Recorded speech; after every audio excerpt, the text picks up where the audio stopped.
అందరికీ నమస్కారం. ఓం శ్రీ సద్గురువే నమ.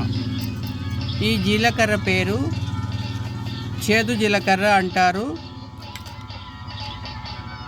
ఈ చేదు జీలకర్ర అనేక రకమైన జ్వరాల సమస్యను దూరం చేస్తాయి. ముఖ్యంగా కామాల జ్వరం కూడా తగ్గిస్తుంది అని నాటి వైద్యులు తెలిపారు.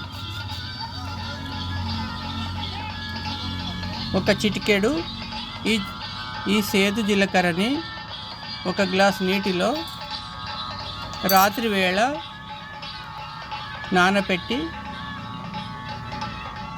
ఉదయాన్నే ఖాళీ కడుపులో వడకట్టి సేవిస్తూ ఉండాలి. ఇలా చేస్తే అనేక రకమైన జ్వరాల సమస్యలు తగ్గుతాయి మరియు కాళ్ళ నొప్పులు తగ్గుతాయి. అదే రీతి వైట్ డిశ్చార్జ్ సమస్య కూడా తగ్గుతుందని నాటి వైద్యులు తెలిపారు. హిందీలో దీన్ని కడివి జీరా అంటారు.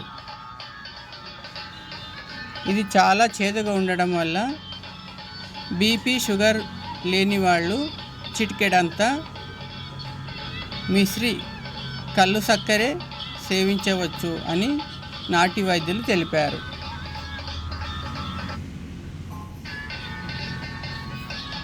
ఈ సేదు జీలకర్ర జడిబుట్టి అంగడిలలో దొరుకుతుంది మరియు ఆయుర్వేదిక్ షాపుల్లో కూడా దొరుకుతుంది.